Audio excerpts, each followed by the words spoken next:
rise against nation, and kingdom against kingdom. There shall be famines and pestilences and earthquakes, and this gospel of the kingdom shall be preached in all the world, and then shall the end come. Tell us, when will these things be? And what will be the sign of your coming and of the end of the age?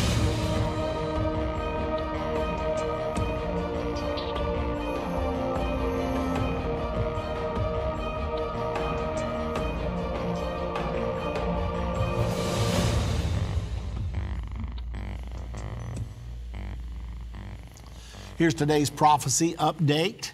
68 years ago today, Israel declared the birth of the modern state of Israel after 2,000 years of exile from its promised land. Many people did not believe the nation of Israel would be reborn. Others still claim to this day that Israel will not survive. However, both the rebirth of Israel and its survival are clearly prophesied in the Holy Scriptures. The birth of the nation of Israel on May 14, 1948, is one of the greatest miracles the world will ever witness. It is also one of the most astounding prophetic fulfillments ever to take place. The rebirth was prophesied 2,500 years ago, and it came to pass 68 years ago today. I never get over thinking about what an incredible miracle it was for a people to be sifted through the nations of the world for 2,000 years and yet to survive. Today, they have been reborn in their own land, the land specifically promised by God 4,000 years ago. The promise was made to Abraham 4,000 years ago. You can read the promise for yourself. Genesis chapter 15, verse number 18. It's so incredible. Also, their disbursement was prophesied by none other than Jesus Christ himself. The destruction of their temple was prophesied. Well, this is a special day because Israel right now is celebrating her Day of Independence. It began actually this evening, but of course they're 8 hours ahead of us. So it has already begun and it will continue through the day tomorrow. I want to take you to the Bible now. I want to go to Matthew chapter 23, verse 37. Jesus had come as the Jewish Messiah. He was God manifest in the flesh. He was God's plan for saving Israel and saving the entire world. However, because of their religious traditions and their pride, they couldn't accept him. Consequently, they rejected him. Here we see Jesus toward the end of his life, just not long before his crucifixion. He knows that the Jewish people have rejected him. He now is overlooking Jerusalem. This appears to be spoken from the Mount of Olives, one of the most panoramic views in the entire world. Every year when I stand there, I look because you can see this beautiful panoramic view of the city of Jerusalem.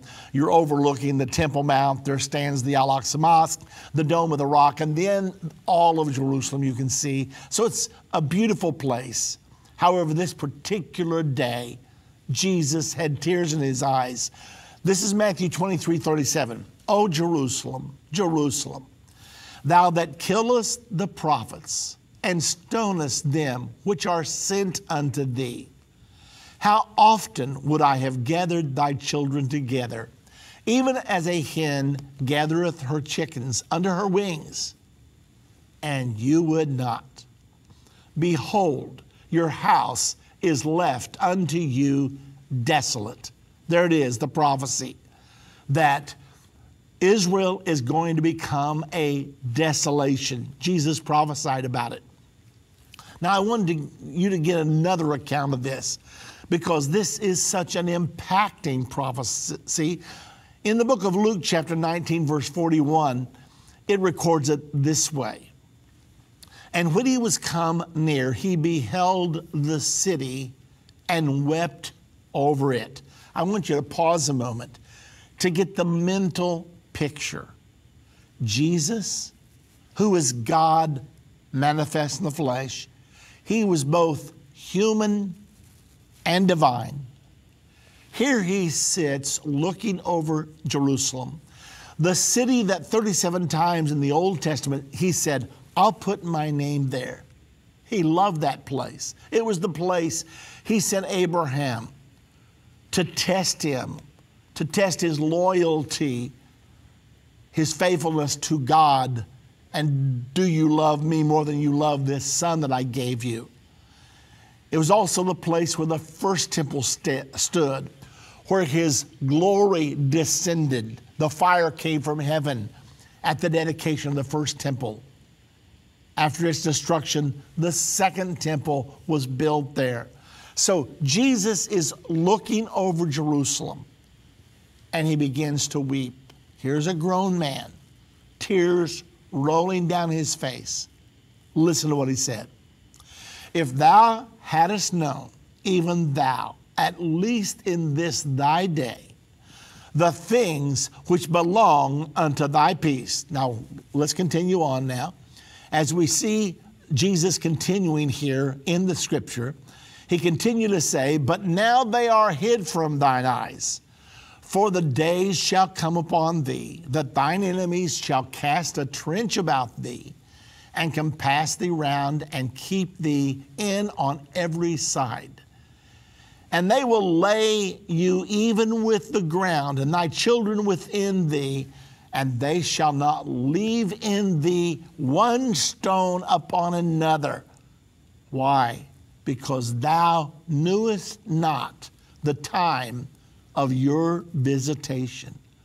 So here Jesus is talking about the future of Israel, talking about the desolation, the destruction of the temple. Now, when Jesus was sitting there was no Dome of the Rock, there was no Al-Aqsa Mosque, there was just the most beautiful building in the world, built by Herod the Great. He built this temple. It was the second temple, but Herod enlarged it and made it much more beautiful.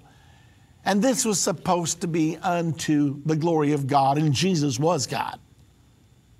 But he saw the Sanhedrin, the Pharisees, the religious leaders, the very people that claimed to love him, and yet they had rejected him because he did not fit the image of what they thought God was like.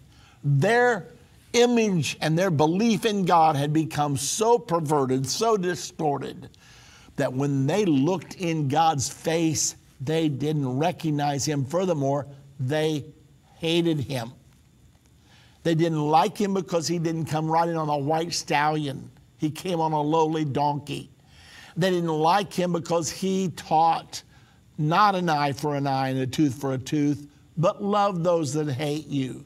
Do good to those that despitefully use you. Bless those that curse you. And this was so contrary to the Jewish belief that they just rejected him.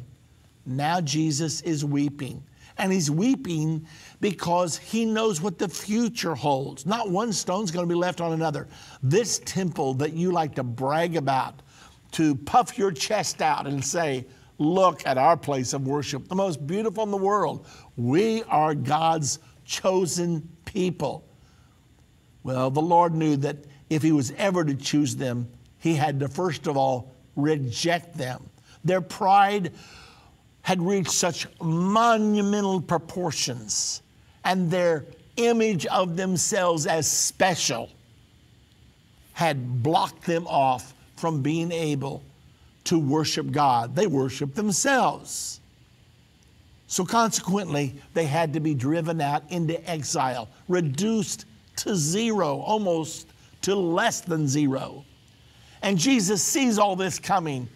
And so here he sits on the Mount of Olives. I've been there many times. I mean, I'm there twice a year now. And every year when I stand there, I think about these scriptures, about Jesus looking over this panoramic view of Jerusalem with tears in his eyes. Okay, now I want to recount for you, since this is the 68th anniversary of the rebirth of the nation of Israel, which, by the way, is also prophesied in the Bible. I read to you the prophecy of the destruction, but the rebirth is also prophesied. If we have time, we may be able to read that as well. However, right now, I want to tell you the story of what happened after the crucifixion and the resurrection of Jesus. After Jesus left the earth, the Romans came. There was war between the Romans and the Jews. The Romans besieged Jerusalem. And finally, in 70 AD, the Romans destroyed the city of Jerusalem. They burned the temple to the ground, and the prophecy of Jesus was fulfilled. Not one stone will be left upon another. Now, in the meantime, a revival was raging, a Christian revival, which was totally rejected by the Jews. As a matter of fact, they persecuted it as strong as they could. So while this revival is raging throughout Jerusalem, throughout Israel, and around the world, here Israel is fighting against the very God that they claim to adore. Well, Jerusalem was destroyed in 70 AD, and then the Jewish people continued to fight to cast off the Roman bondage. But finally, in 135 AD, the Jews were forbidden from living in Jerusalem. They were only allowed to go up to Jerusalem one day each year, and that was the day of the destruction of the temple. They could go up there then, but other than that, it was against the law, the Roman law, for Jews to even go to Jerusalem. Well, the persecution continued to escalate until the Jewish people were scattered around the world. Now, throughout the next 2,000 years, there was always a Jewish presence in the Holy Land. Most of the time, it was very small. I just read the history today from 70 AD until right now. And always there has been a Jewish presence. Seldom was it in Jerusalem. Most of the time, the Jews that remained were in the area of Galilee, up in the Tiberias area. Now, in 361 AD, I learned something today I did not know. In 361 AD, the Roman Emperor Julian gave permission for the Jews to rebuild Jerusalem and to rebuild their temple. However, during this short reign, Julian abolished the special taxes that were paid by the Jews to the Roman government, and also sought to ease the burden of mandatory Jewish financial support for the Jewish patriarch. He also gave permission for the Jews to rebuild and populate Jerusalem. In one of his most remarkable endeavors, he initiated the restoration of the Jewish temple, which had been demolished in 70 AD, actually, we should say. A contingent of thousands of Jews from the Persian districts, hoping to assist in the construction effort, killed en route by the Persian soldiers. Okay, well, there was a great earthquake, and also the death of Julian put an end to this hope of rebuilding the third temple. It was disbanded. It was done away with. Okay, now as we continue on here, I want you to see what happened then in 1186 AD. Saladin, by now we're talking about 1,000 years have passed. The Jewish people are still scattered except for a small remnant, sometimes as small as 70 families, sometimes 10,000 Jews. But there was a small remnant living in the Promised Land all the way through this time. But in 1187 AD, Saladin invited Jews to return and settle in Jerusalem. Now, the relief came in 1187 when Saladin defeated the Crusaders in the Battle of Hattin, taking Jerusalem and most of Palestine. A Crusader state centered around Acre survived in weakened form of another century. In time, Saladin issued a proclamation inviting all Jews to return and settle in Jerusalem. And according to Judah al-Harizi, they did. From the day the Arabs took Jerusalem, the Israelites inhabited it. Al-Harizi compared Saladin's decree allowing Jews to reestablish themselves in Jerusalem to the decree issued by the Persian Cyrus the Great over 1600 years earlier. You remember that Cyrus had issued the edict in, what was it? It was 539 BC. After the 70 years of captivity of the people of Judah, he issued the edict allowing them to go back and build the second temple. Well, this is the way they looked at it at this time, but it didn't end up nearly as well. Okay. Well, then in 1266, the Mamluks converted the Cave of the Patriarchs in Hebron into an exclusive Islamic sanctuary, banning Christians and Jews from entering. This ban continued until the 1967 war. Now, let me pause right here. The Cave of the Patriarchs is where Abraham, Isaac, and Jacob were all three buried. Sarah is buried there. So it's a very revered place. It's down in Hebron, about 30 miles south of Jerusalem. I've been there.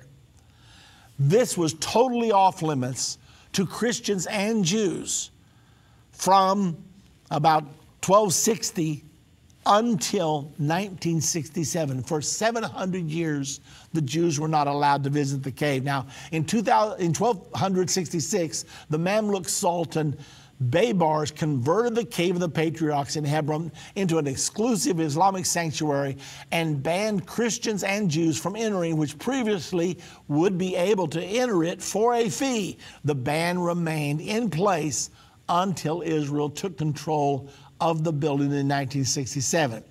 Okay. Now what happens? Everything shifts in World War I. The Muslim Caliphate, dominated by Turkey, the Ottoman Empire, ruled the area for 700 years or so.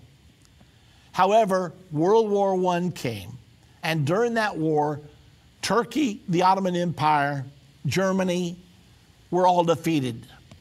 The British and the French took control of the Middle East. The British part where it would assert influence was the area called the British Mandate. It's also referred to as Palestine. Now, many people lived in Palestine, but mostly Arabs and Jews. They lived together. Everybody who lived there, both Arabs and Jews, were called Palestinians. Now that condition continued. It was in 1917 that the British Mandate was issued. That's when the Secretary of State of Great Britain issued a proclamation stating that His Majesty's government would look kindly upon the establishment of a Jewish state in the area called Palestine, or the British Mandate area. It basically made up the area that is described in the Bible as the promised land for the Jewish people. Well, obviously, their hope went up, but they had a lot of opposition. The Arabs desperately wanted to stop this from happening. Well, those conflicts raged from World War I until World War II. Now, when World War II broke out, the Arabs sided with Germany while the Jews were on the side of Great Britain.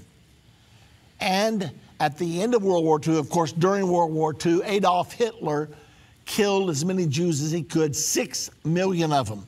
The Jewish people were desperate to get away, but they had no place to go. In the meantime, Great Britain listened to the call of the Arabs because oil was becoming increasingly important. With the industrialization of the world, with the rise of automobiles and airplanes, oil had suddenly become precious, and it was the Arabs that controlled the oil. So now then the politics is turning against the Jews, and consequently the British put a quota on the number of Jews that could go into Israel. So now they're blocked. They can only get a couple of 100,000 per year, and the rest are locked into Europe, where the concentration camps are operating at full speed. Well, the Jews desperately began to flee, and many of them ignored the British quota and rammed their ships on the shores of Israel, and they were moving to Israel as fast as they could. Well, after World War II was over, and after the concentration camps with their horrible crematoriums were uncovered, their gas chambers were uncovered. The guilt settled on the nations. We blocked these Jews and we sent them to their deaths at the hands of Nazi Germany. So the guilt caused the United Nations to pass a resolution on November the 29th of 1947. It was UN Resolution 181.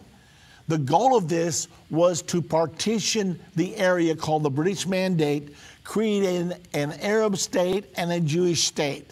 Now there was a big problem. The Arabs didn't want a state. They didn't care about it. They already had 22 Arab states in the Middle East. All they wanted to do was to prevent a Jewish state.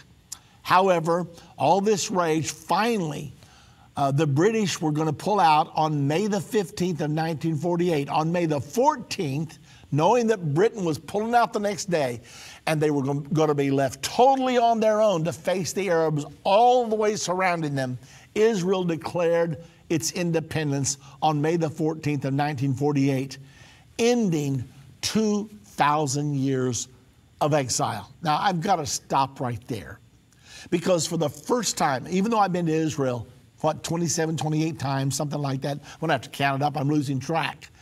But even though I've been there many, many times, I had never had this experience until this trip that we just came back from in April.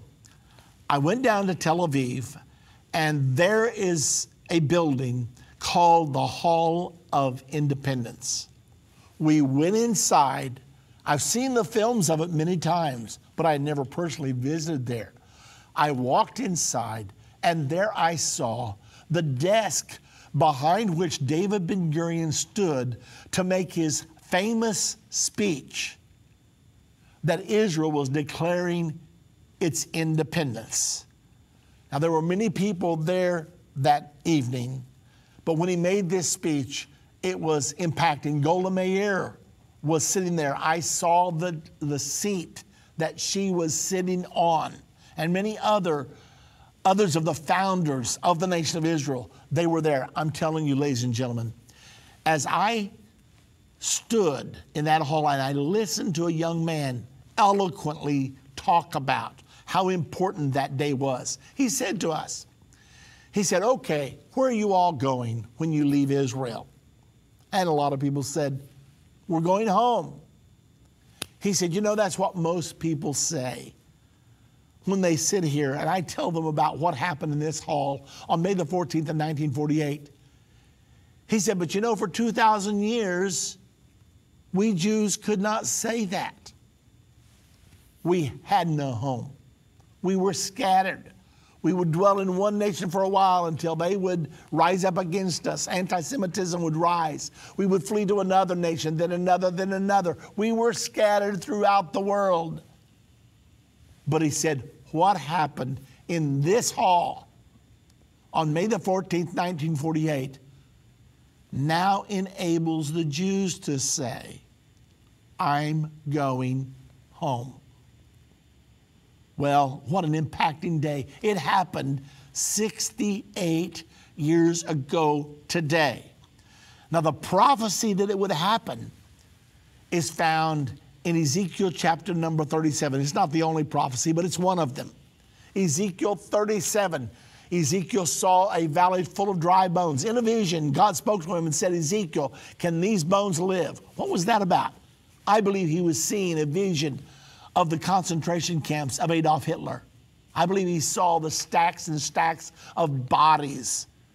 And God said, can these bones live? And Ezekiel said, I don't know, God, this is bad. And God said, prophesy to these bones. Ezekiel did, and the bones began to come together, bone against bone and joint against joint.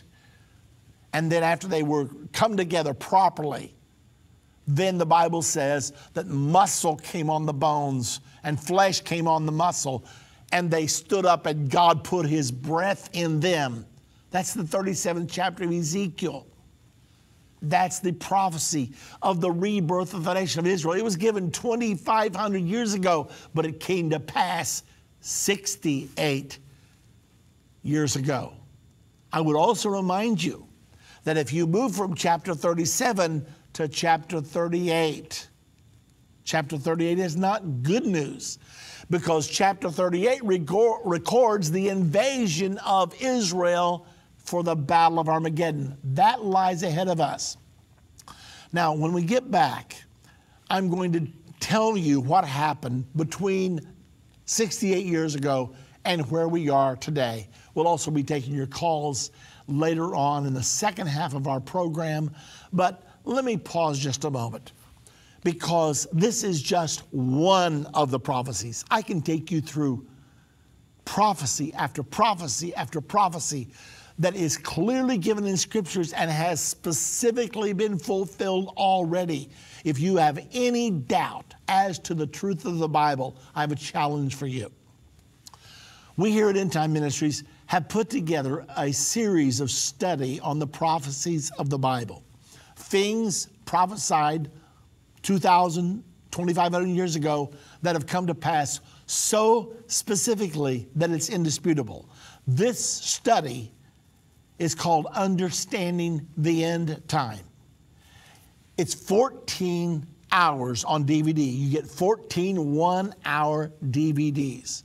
In my opinion, every person on earth should go through this study, and sooner rather than later, because we're deep into what the Bible calls the last days or the end time. We're in it right now. You're in it right now. You can understand it. You can understand what's going on all around you. You can understand why the issue of American sovereignty is so critical in this present election, as opposed to a borderless world, as John Kerry described just a couple of days ago. The course is called Understand the End Time. You can get your own copy by calling us right here at Endtime Ministries, 1-800-END-TIME. That's 1-800-363-8463. 1-800-END-TIME. Talk to our operators. Get your own copy of Understanding the End Time. I'll be back. Take your understanding of the end time to a new level with our Outlines and Quizzes workbook. This workbook accompanies our Understanding the End Time 14 lesson series.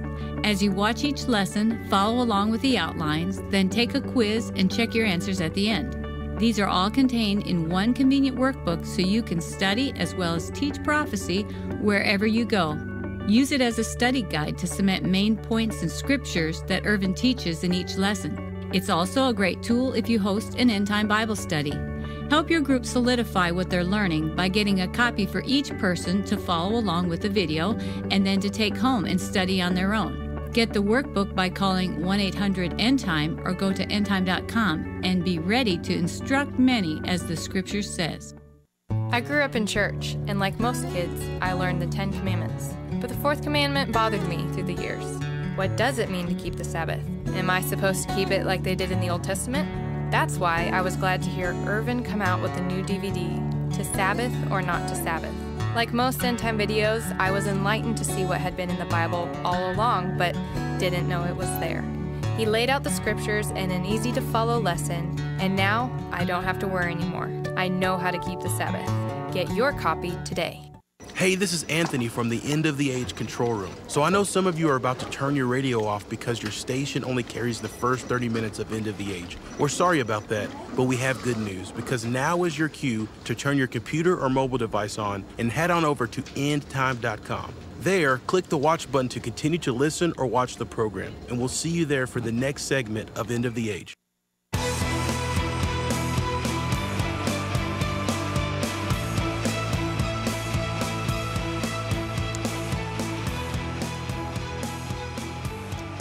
Well, what a historic day. We have been talking in the program today, in case you're just joining us. We've been talking about this is the 68th anniversary of the rebirth of the state of Israel, prophesied 2,500 years ago, fulfilled 68 years ago on May 14th of 1948. Now, in the Jewish calendar, that's today. Our calendars don't run exactly in sync, but we're close. What's today? May the 11th. So right now they're running 3 days ahead of us. Sometimes they're ahead of us, sometimes they fall behind us. Nevertheless, on the Jewish calendar, they are celebrating today the rebirth of the nation of Israel. Now, let me tell you, that may not seem like anything to you, but it seems like everything to the Jewish people. Why? Because all of them have relatives, almost without exception. Many of them never knew their grandparents because they perished in the crematoriums of Nazi Germany. Many of their parents perished in Germany. What happened was, when Hitler began to put the claws on and he was determined to destroy the Jewish people, many of the families would pool all their resources and they would call their teenagers in, 15, 16, 17 years of age, and say, we don't know whether we'll make it out or not. We're afraid we're not going to make it. But here's our resources. Take these with you. We're going to put you on a ship. Get to Israel. Build the nation of Israel. I was told by one of my Jewish friends a very moving story. One mother told her young girl, they were getting ready to be separated, and the mother knew it. And she told her girl, now look, here, she took a doll. She said, this is going to be your baby no matter what happens. Don't be separated from your baby. Take care of her as though she were your own. Well, the little girl didn't understand why the mother was so insistent, but she took it seriously. Well, they were separated. Her mother perished in the concentration camps. She survived. Many years later, she was going through the Holocaust Museum. Now, in the Holocaust Museum, they've gathered together a lot of things from the concentration camps. One of the things were piles of clothing and sometimes piles of toys and dolls and things like that. So, in order to make the Holocaust Museum realistic, they have put these things together, and there they lay. Well, as this woman, now a young lady, had grown up, she's going through this Holocaust Museum, and she looks at this piles of dolls, this pile of dolls, and she can't believe her eyes. There is her doll that she had somehow gotten separated from. And they retrieved the doll and gave it back to her, of course. But when she took the doll, the head of the doll came off. And inside that doll's head were all of her mother's jewelries, everything that was precious. She had put that inside that doll to try to provide for her daughter so that she could survive. Now, that's just one story. It's a moving story. But that's just one story. That's the reason the Jewish people hold this day so important. But not only is it important from just a sentimental standpoint, but it's a critical issue in the things, in the plan of God for the Jewish people. So that's what's being celebrated today. And we got up to the Declaration of Independence on May the 14th of 1948, Independence Hall, where I stood. Let's look now at the events that happened next. The day they declared independence, May the 14th, the very next day, the armies of Egypt, Lebanon, Syria, Jordan, and Iraq invaded against Israel. Their goal was to snuff out the newly born nation before it could even breathe. There were only 600,000 Jews in the Promised Land at that time. So here they have 5 nations representing 42 million Arabs ready to come down and destroy this 600,000 Jews. But they didn't realize that Israel had a secret. God was on their side. God had prophesied, I'll take you back. So the War of Independence began. It lasted for about a year. When the ceasefire was finally declared in 1949, Jordan had occupied the West Bank, the area that's biblically known as Judea, Samaria, including East Jerusalem, and that part included the Temple Mount. So Jordan occupied that part. Israel occupied all that had been allocated by the United Nations, plus took some extra territories, which the Arabs didn't want anyway. They had rejected the UN Resolution 181. So when the ceasefire was called and when it was signed, they agreed these are not final borders. This is only a ceasefire line. Then that ceasefire held from 1949 until 1967, about 18 years, that Jordan occupied land which she had come across the Jordan River to fight against Israel. So now she laid claim to the land, and Jordan even annexed the land. However, she later on renounced it when it became more trouble than it was worth. But when she annexed the land, nobody said much about it. But if Israel occupies that same land, which belonged to no one, remember, there was no state there. This was part of the Ottoman Empire Caliphate, called the British, it was called the Palestinian area back in those days, but once World War I happened, it was called the British Mandate. So here we are now.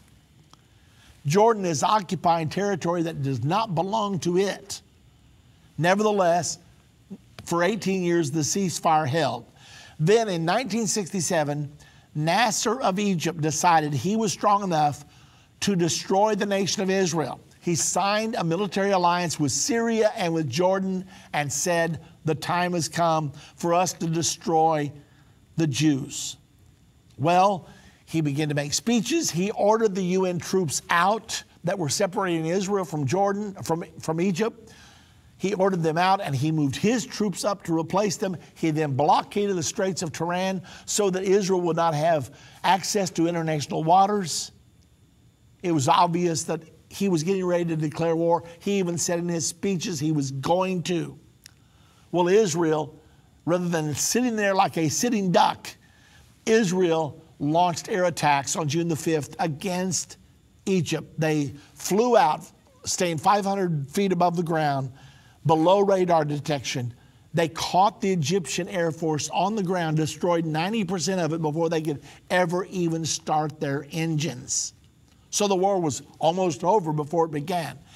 Israel then conquered all the Suez Canal. They conquered the Golan Heights, and the Israeli Prime Minister sent a message to the king of Jordan, King Hussein, and said, we have nothing against you if you'll stay out. We won't bother you. But if you attack us, we will counterattack with all of our might. Well, King Hussein didn't feel like he could stay out of the war while his Zionist brethren, or while his Arab brethren were fighting against the hated Zionist entity.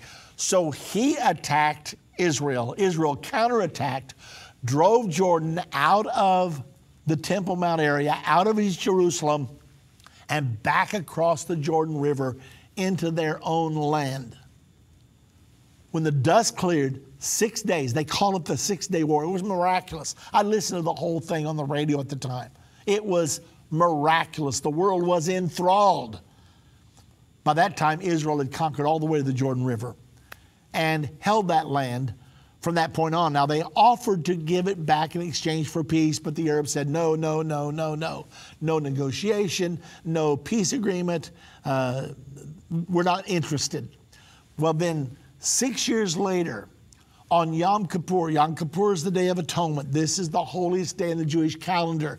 This is the time once a year when the high priest is supposed to go in and offer a sacrifice for the sins of the nation.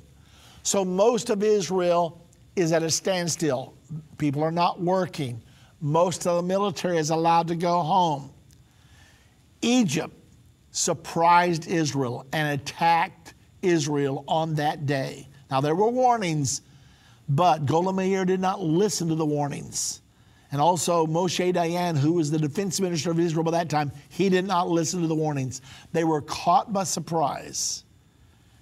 And the Arabs made huge gains, so much so that Moshe Dayan leaned against the wall and looked at Prime Minister Meir and said, Golda, I fear for the third temple. They call the present rebirth of Israel the third temple. First temple era from David unto the destruction of Jerusalem in 586, the Second Temple era from 516 until the destruction of Jerusalem in 70 AD. They call the present Israel the Third Temple. He said, Golda, I fear for the Third Temple. Well, Ariel Sharon, one of the renowned generals in the modern state of Israel, came out of retirement, took over the command, the southern command. He encircled the Egyptian army, crossing the Suez Canal, which nobody thought he could do. They crossed the Suez Canal, and they had an open shot at the capital of Egypt. There was nothing between the Israeli army. Well, now the Egyptian army went into panic, and before long, the Russians, on behalf of the Arabs, were saying, ceasefire, ceasefire, we've got to have a ceasefire. So finally, there was a ceasefire.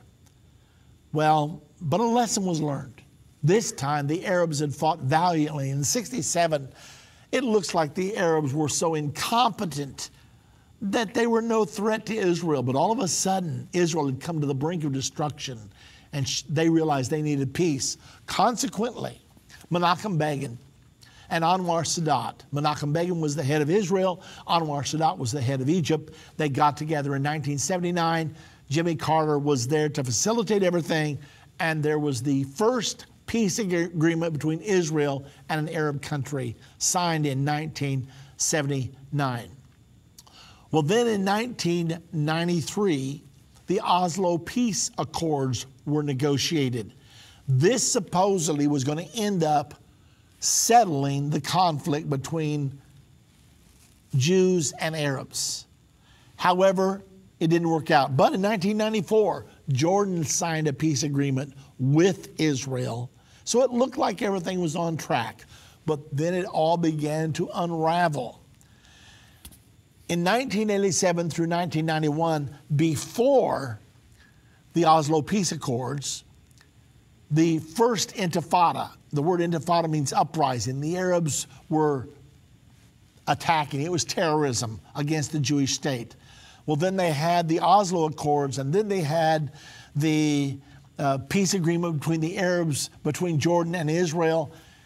And then finally, in the year 2000, Bill Clinton decided he could bring about a peace. So he met with Yasser Arafat and Ehud Barak at Camp David. And for 2 weeks, they were locked up together, away from the world. And the world was looking expectantly at what could happen. Okay, well, once again, I want to say to you, if you've never been through our Understanding the End Time series, you just got to do it. If you're interested, give us a call. The number to call is 1-800-END-TIME. I'll be back in just a moment to finish this story and take your calls. My name is Vince, and my job is to oversee the End Time web presence. I thought I'd take a little time during this commercial break and give you a mini tour of what endtime.com has to offer. On our homepage, click the watch button, and you can stream Irvin's broadcast live at 3 p.m. Central Time. You can also click archives to access thousands of past episodes. We also have many other free videos to watch on our site, such as Another Jewish Holocaust Ahead and The Great Tribulation. Go to the End Time store for video and audio downloads, books, DVDs, and more. Be sure to check out our blog, which features posts from Irvin Baxter, important end time updates, and prophecy articles. We also have a section for urgent questions, archive magazine articles, and, well, my time is about up. You're just going to have to finish the rest of the tour by checking out endtime.com on your computer, mobile phone, or tablet. Go to endtime.com and discover a world of prophecy today. That's endtime.com.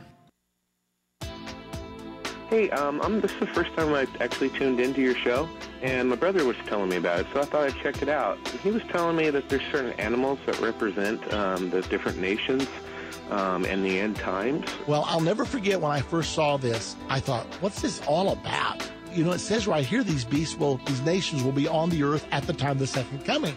The lion had eagle's wings. And there's a major nation who symbols the eagle. Yeah, that'd be us. Yeah, but guess where the eagle's wings were growing out of? Where? The lion. Hey, that makes perfect sense. Where did America from the come UK. Where did America come from? Yeah, the UK.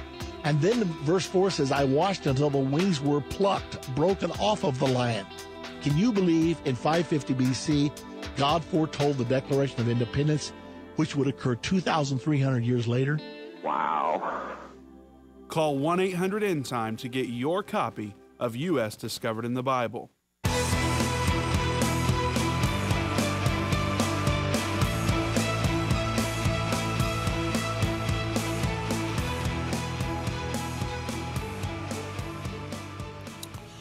Congratulations to the nation of Israel, celebrating 68 years since the Declaration of Independence, the rebirth of the modern state of Israel prophesied in your Bible. I want to challenge everyone listening to me today. If you do not believe in the accuracy of the Bible, you need to go through Understanding the End Time. I'm talking about 14 hours of prophecy after prophecy after prophecy after prophecy, all documented by their fulfillments, by current events. I'm talking about prophecies that have come to pass in the last 5 years, 10 years, 20 years. We give all of it in great detail with the accurate documentation. You can check out our documentation. You can go to the libraries. We quote Time Magazine, USA Today. We quote all kinds of recent documents that specifically record the fulfillments of these prophecies. I'm just telling you, if you've never been through our 14-hour course, Understanding the End Time, you'll believe in God like you've never believed in Him before. You'll believe in the Bible like you've never believed in it before. And furthermore, you'll know the future, not just the past. But in this course, we tell you what's going to happen from now till the Battle of Armageddon in detail. We are right now facing two of the greatest prophetic fulfillments since the world began. Two, either one of them could happen within the next 1, 2, or 3 years. We're right on the hub right now. So we live in incredible prophetic times. Okay. So in the year 2000, Clinton, Arafat, Barak met at Camp David for 2 weeks.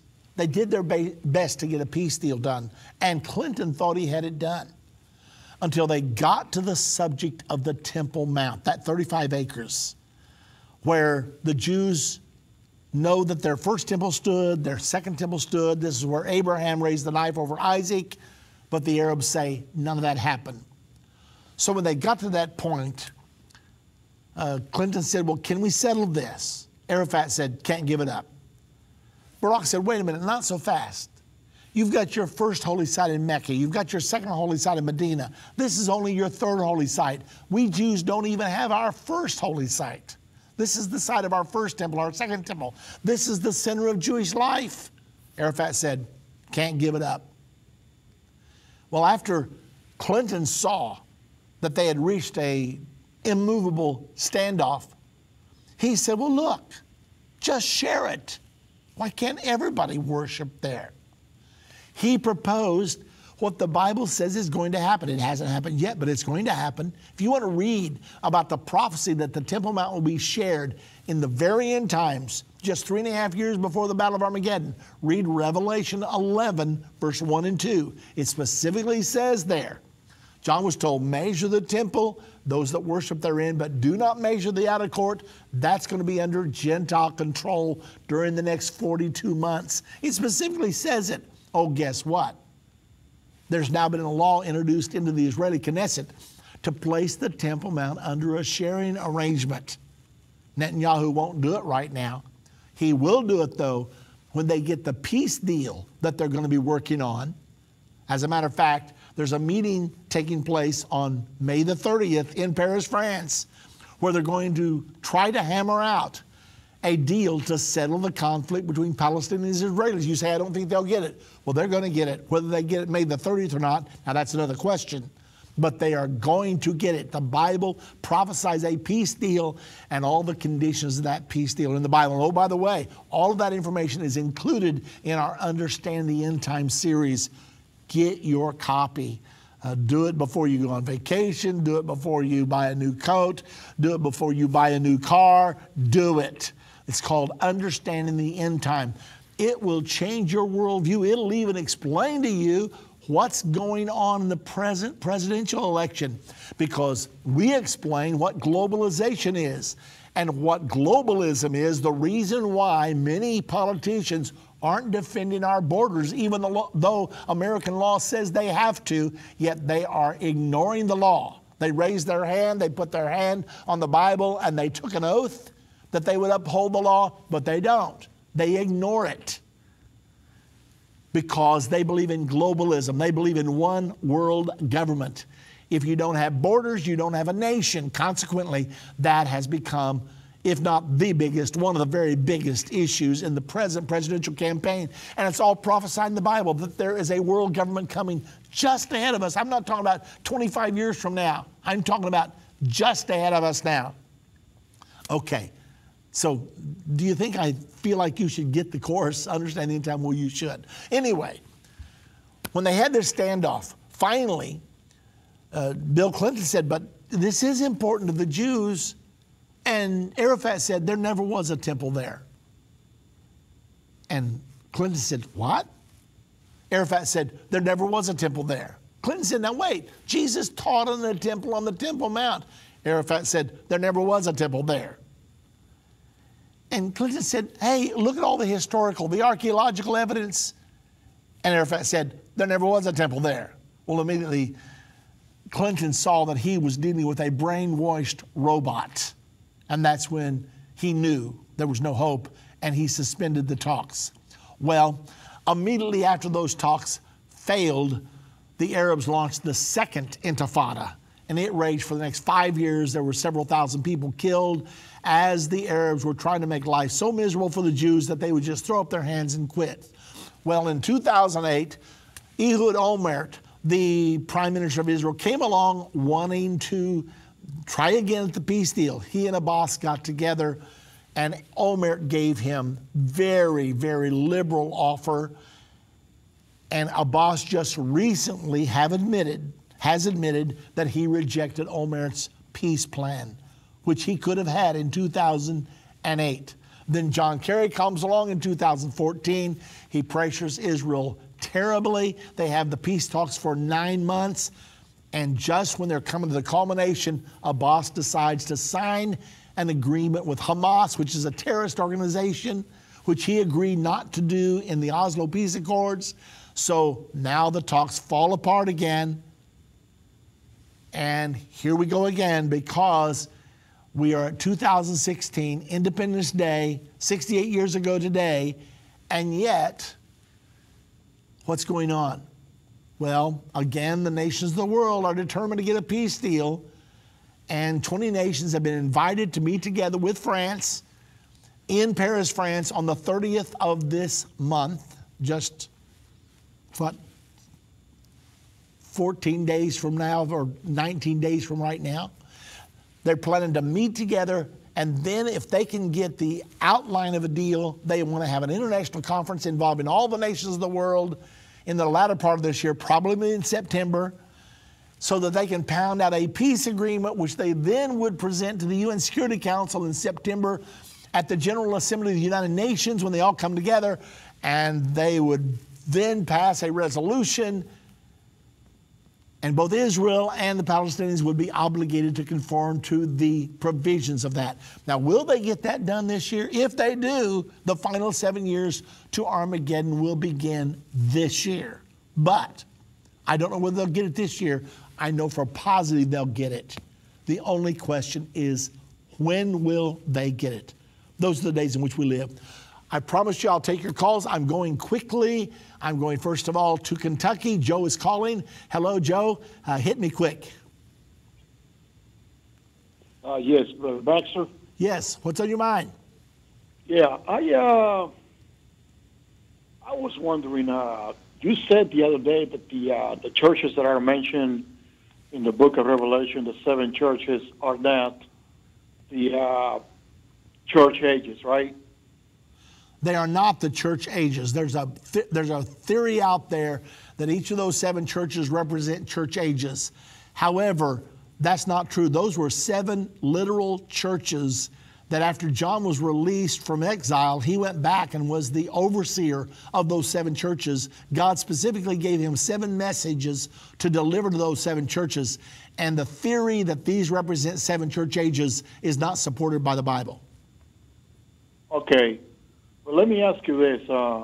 After 325 AD, you don't hear anything about apostolics around the world or in that area of the world, nothing like that, spreading the word of God. It looks like they kind of went extinct.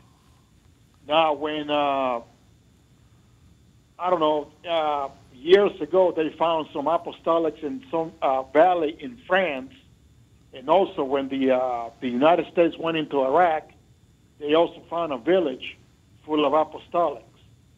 But before 1900, when 1900 came around, and that was the year when, it was the revival here in the United States of the apostolic movement. Before that, you don't hear anything about apostolics. Listen, Joe, I'm just about out of time, so let me comment on what you're saying. There have always been those who have taught exactly what they taught in the New Testament church. Sometimes they were not called apostolic. They weren't by any particular name. I have books written in the 1700s teaching the original doctrine under those people were not calling themselves apostolics because that's not even a name in the scriptures, even though we do call ourselves apostolic today because we believe exactly what the apostles taught. But there has always been a remnant throughout history, all the way from the first generation until right now. That's the best I can do for you because I'm out of time. Do I have time? I'm sorry I don't. Listen, if you're on hold, I apologize. I took a little bit too long.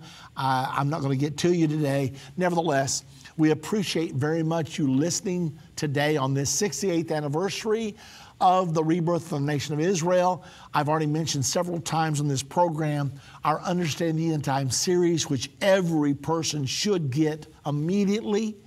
If you want to get that 14 DVDs, if you go through those 14 DVDs, you will know more about Bible prophecy than 95% of the graduates from theological seminary. I promise you. While you're at it, be a subscriber to Endtime Magazine because that comes out every 2 months. It'll update you on what you should know. So for all of you out there, I just want to make sure that you have your own opportunity so you can get your Understanding the End Time series. Also, be a subscriber to Endtime Magazine. The edition that's at the printer right now is an important issue because our government has secretly passed a national ID card that all of you will have to have soon.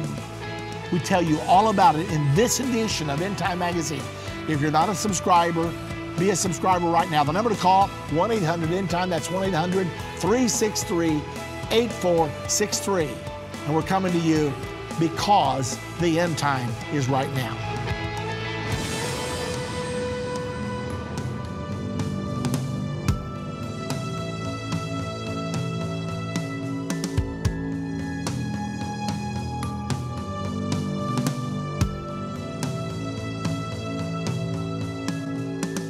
End of the Age is a production of Endtime Ministries. This broadcast will be available on our website, endtime.com, in the archives section.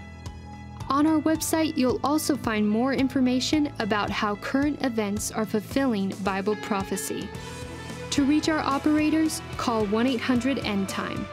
That's 1-800-363-8463. Endtime Ministries is partner supported. We would like to say thank you to our partners who made this broadcast possible. To do what Matthew 24:14 said, to reach the world with the gospel of the kingdom.